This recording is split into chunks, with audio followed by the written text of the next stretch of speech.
RSS प्रमुख मोहन भागवत क्यों हुए मुसलमानों के दीवाने? मोहन भागवत की मुसलमानों के बिना क्यों नहीं गल रही है दाल? लोकसभा चुनाव से पहले आरएसएस मुसलमानों को साधने की कोशिश में जुट गई है। राजधानी लखनऊ में संघ की बैठक के दौरान आरएसएस प्रमुख मोहन भागवत ने मुसलमानों को लेकर बड़ा बयान दिया। संघ प्रमुख ने कहा कि मुसलमान भी हमारे हैं, वो हमसे अलग नहीं है, बस उनकी पूजा पद्धति बदल गई है। ये देश उनका भी है, वो भी यही रहेंगे। लखनऊ में 3 दिनों से चल रही संघ की बैठक में मोहन भागवत ने कहा कि संघ संपूर्ण समाज को संगठित करना चाहता है। इसमें संघ का कोई पराया नहीं है। जो आज हमारा विरोध कर रहे हैं वो भी हमारे हैं, लेकिन उनके विरोध से हमारी क्षति न हो इसकी चिंता हमें जरूर करनी होगी। इससे पहले पासमानदा मुस्लिम समाज के कई ऐसे सम्मेलन हुए जिसकी जिम्मेदारी प्रदेश अध्यक्ष बासित अली और राज्य मंत्री दानिश अंसारी को सौंपी गई। कई जिलों में लगातार भारतीय जनता पार्टी कार्यक्रम कर रही है, पासमानदा मुस्लिम समाज को जोड़ने की कवायद में जुटी है। ऐसे में आरएसएस प्रमुख मोहन भागवत का ये बयान कई मायने रखता है। अमूमन आरएसएस को मुस्लिम विरोधी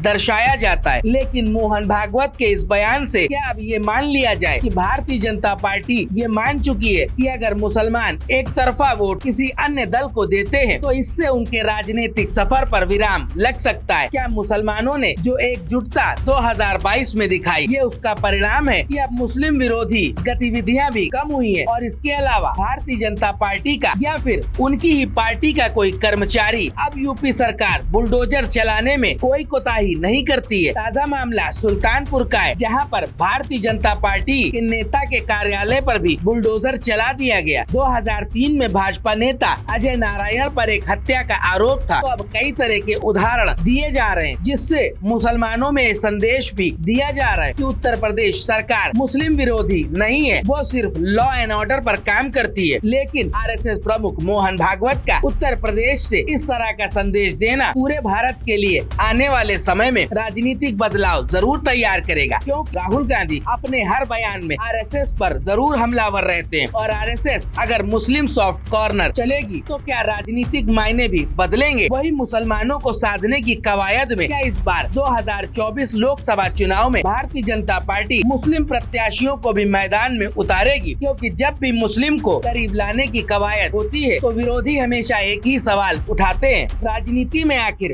मुसलमान को हिस्सेदारी कब दी जाएगी? 2022 के चुनाव में पासमानदा मुस्लिम, यहाँ तक कि पासमानदा संगठन चलाने वाले कई नेताओं ने इस बात पर सवाल उठाया कि आखिर राजनीति में उनकी हिस्सेदारी कब दी जाएगी या फिर उनको सिर्फ वोट बैंक के तौर पर देखा जा रहा है? अगर भारतीय जनता पार्टी 2024 लोकसभा चुनाव में उत्तर प्रदेश से 10 मुस्लिम चेहरे देती है जो मुस्लिम बाहुल सीटें हैं, तो जरूर मुस्लिम का जो विरोध है भारतीय जनता पार्टी के लिए वो भी कम हो सकता है। वहाँ पर उनको मजबूत दावेदार भी मिलेंगे। लेकिन क्या इस कदम के बाद जो 80% की राजनीति है उस पर असर पड़ेगा? ऐसे में एक बड़ा सवाल ये भी है कि मोहन भागवत मुसलमानों के करीब आने की कोशिश कर रहे हैं और मुसलमानों को अपना बता रहे हैं, लेकिन दूसरी तरफ आरएसएस से जुड़े भारतीय जनता पार्टी के सांसद जिस तरह से सदन के अंदर मुस्लिम सांसद को गालियाँ दी, पूरे मुस्लिम समाज को अपमानित करने का काम कर रहे हैं। ऐसे में मुस्लिम समाज मोहन भागवत के बयान पर भरोसा कैसे करेगा? लखनऊ से द इंकलाब एक्सप्रेस की रिपोर्ट।